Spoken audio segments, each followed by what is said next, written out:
Hello everyone and welcome back to The Letter. In the last episode, we ran through some rooms that didn't really go very well together, and we ran into Luke fucking Wright.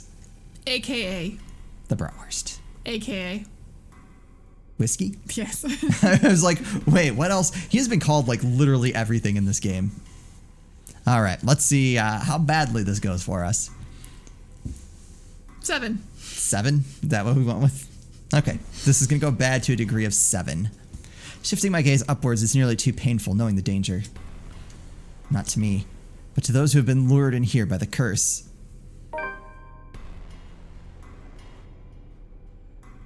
The handgun catches my eye first, next to that smarmy smile on his face while he holds McCullough, Zach, Rebecca, and Isabella at gunpoint. Well, you can't kill them all in one shot, so... Yeah, wait. What? How did that happen so fast? He literally came out and had the gun. I see. You don't remember, apparently. We recorded this last week. Yeah, I was gonna say, it's been a bit. It's sight enough to lodge a painful thorn up my throat.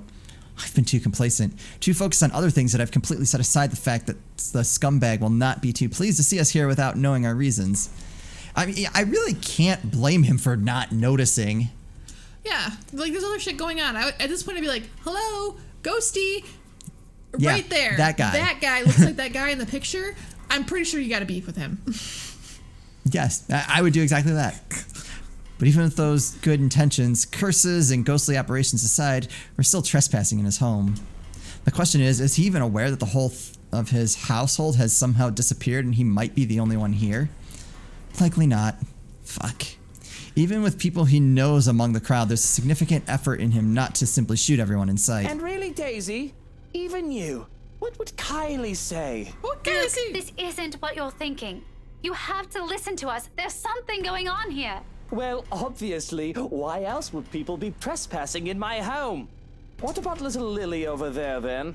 What's your excuse? Checking back if your clients are doing okay? Is that it? Is this what this is?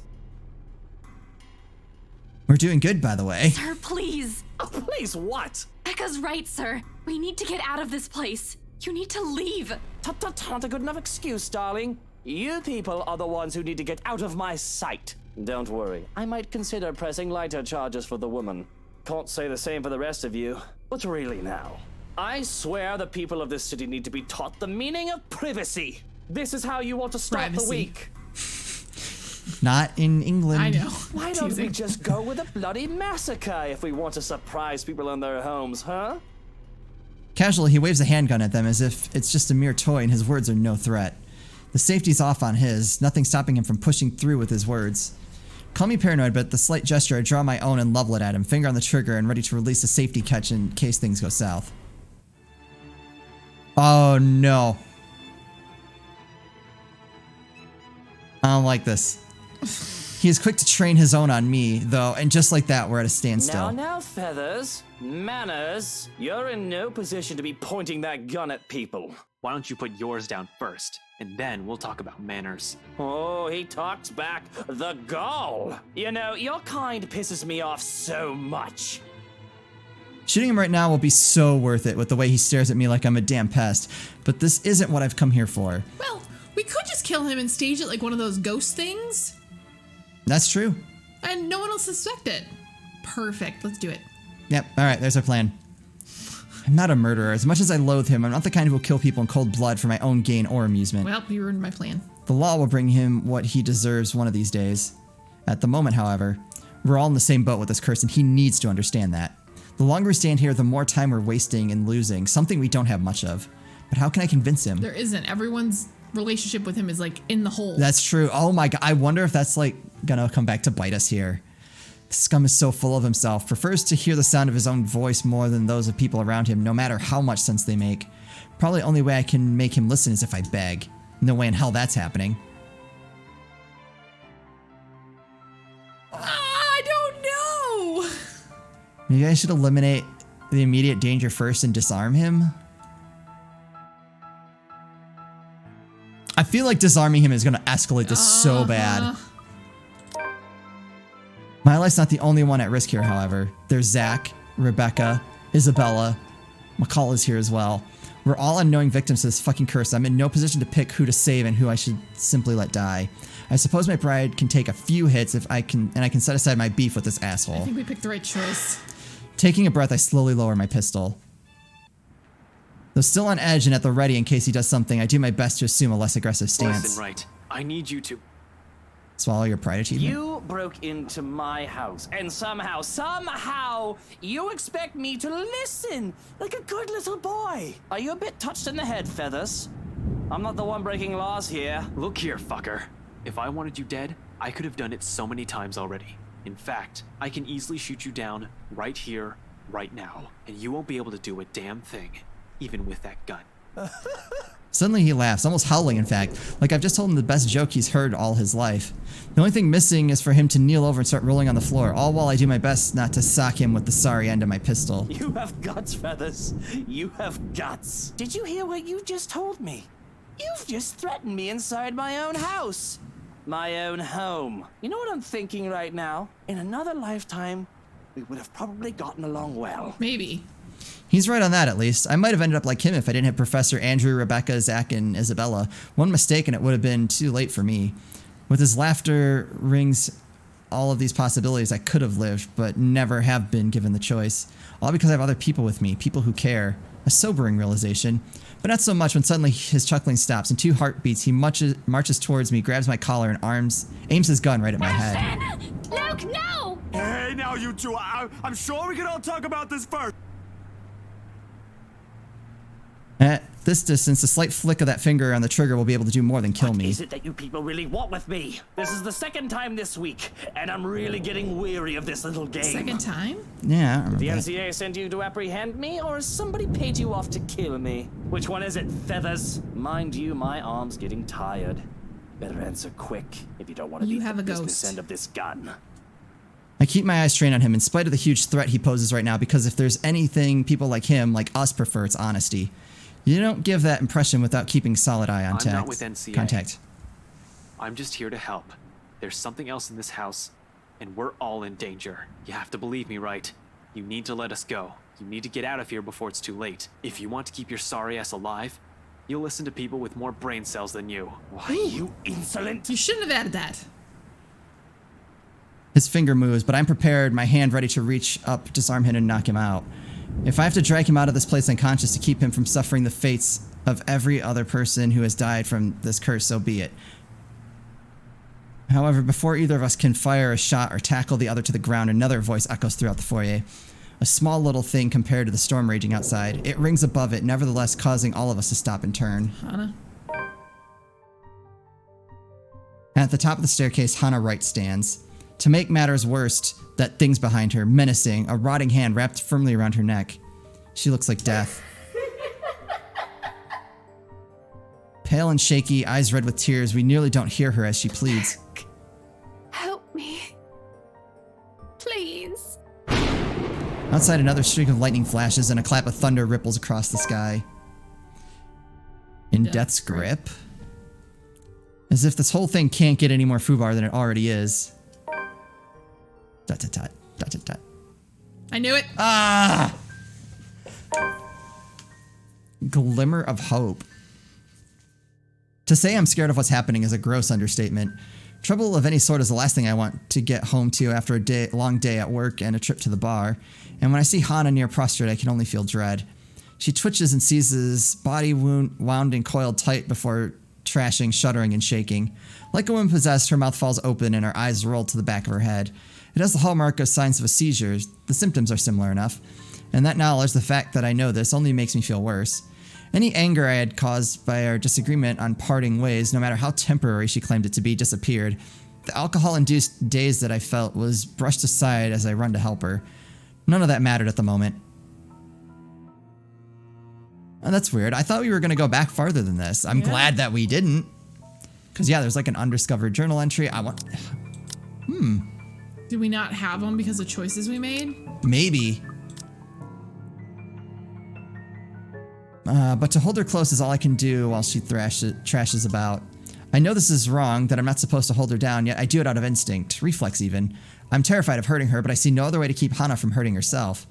It takes a lot to keep myself from running off to get help when she needs me here, and it takes everything I have to keep myself intact.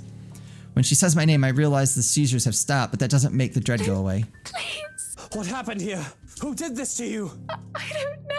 I'm so sorry. This is why it's the second time this week. The other one was the ghost. Oh, yeah.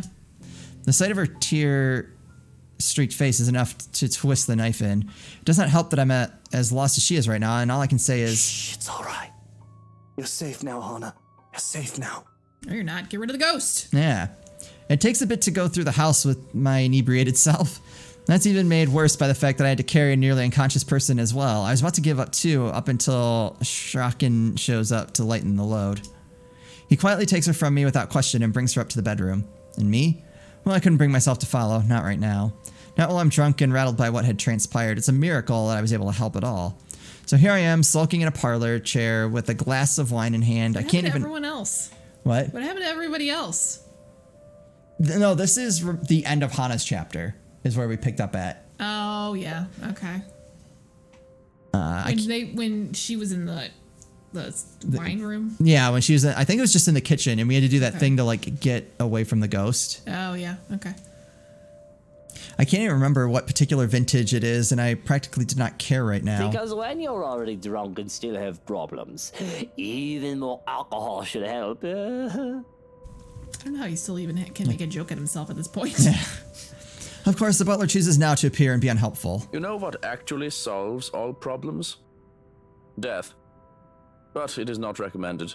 Alcohol isn't a true solution either. It's worked well enough for me. I'd like to believe that I get my best ideas while I'm thoroughly hammered. Not everyone might agree, but they can't really do anything about it, can they? With a fuck ton of money comes great power. Sometimes responsibility. Wait. Should be the opposite. And with that responsibility comes a lot of reasons to get drunk. Of course, I can just tell responsibility to sod off if I was feeling reckless, and Christ, I must really be drunk if I'm thinking in circles. I just need something to focus on, and I should be How fine. is she? Is she all right? If panic crept into my voice at the question, I don't let it show. It would be a show of weakness to be so frazzled, to show so much concern over a woman who is going to put me aside. People like him who work for me I trust with business, but not with myself. Never with that. Only Hana has come so close. Only she has truly seen the man beneath the facade. Only her actions can wound me Sleeping. so. Aside from a few bumps and bruises, she seems to be fine. A maid is watching over her for now. It is best not to leave her alone. But if I may ask, what happened? I was in the gardens when I heard screaming. Why are you in the gardens at like you- freaking 11 at night? Probably burying a body. Actually, I think it was during the day when that happened. I don't think so. It's night outside right now. Well, I think this is a few hours later. No, it wasn't me. I'm quick to be on the defensive. I may be capable of a lot of horrible things, but I would never harm her of all people, no matter how angry I might become. I would never lay a hand on her to hurt her. I didn't do anything. I wouldn't do anything like that.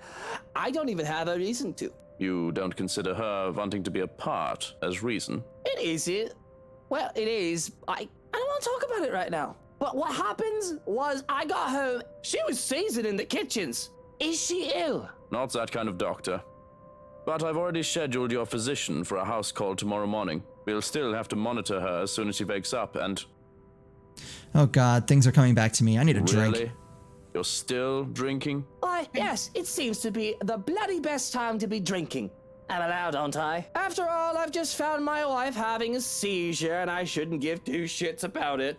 Not when she's about to leave me. But I do. Goodness, I do. Smash drunk achievement. I don't know if that's an achievement. I mean, you know, might as well go for the gold. A big generous gulp just to make it so the taste of cherries, raspberries, and strawberries wash over my tongue. The thing too sweet considering its deceptively earthy aroma. Velnay's Vineyard, seasoned red. Isn't really something to scoff at. I've had many good memories with this particular drink. This particular bottle, in fact, was a gift. It serves the purpose Lady Blerno had given it to me for, to forget. All the same, whether I took this bottle or a Pinot Noir, it is just a means to an end. I'll probably have to finish the whole bottle to get drunker than I already But am. no, she doesn't need to be taken care of. If she wants her time apart, she'll have it. Oh, now I like, no, she doesn't need to be taken care of. Yeah. Is that pushing up daisies? Yeah, I think so. It'll break my heart to just let her go, but she deserves this much, doesn't she? We both deserve She's this had much. her uses. She's done a lot for me in the 7 years we've been together. I pursued her at first for the money. It was supposed to be strictly business. There might have been a time too when I considered taking her out of the picture so that I could do with the money as I pleased. I had planned to manipulate her, and I feel horrible thinking about it. I really wanted to hope Luke wasn't as much of a scumbag as we think he Well, was. hold on. But along the way, I had changed, if only for her. Perhaps my father would scoff, tell me I've gone soft. Maybe I have, does it matter? 7 long years. It had its ups and downs, and it certainly hasn't been a perfect marriage. We had our fights, who hasn't? But those small moments where we could just laugh and be our happy selves were always magical. They made all these years worth it, and I had seen many more years to come. See, there you go. He's not... He's talking about offing her like 5 times, so he's done some bad shit. Oh, yeah, no, he's still like... That's what I'm talking about, is that like how everyone was talking about him, and then I'm like, yeah, you know, wait till we get to his character and we'll find out he's like secretly not, and just everyone's just making up oh my god. He's Yeah, like, no, he has probably killed some people. he's like the German mob. So where did I go wrong? I've loved only 2 women in my life. Mother, dear bless her soul, and Hana, who has been my sunshine for so long. Losing her, I fear I might become more like my father. Had Damien Wright stayed with Mother or any of the other numerous women he's had a child with, would he have been less of an embittered shell of a man? Would having a darling love in his life made him a better person? Perhaps it is bias of me to doubt so. I don't think I can ever see the old man in a favorable I'm light. just surprised that you're not afraid. She might be leaving with delicate information. Oh, she might know something. But if she hasn't done anything with the knowledge for this long, I don't think she would do anything now.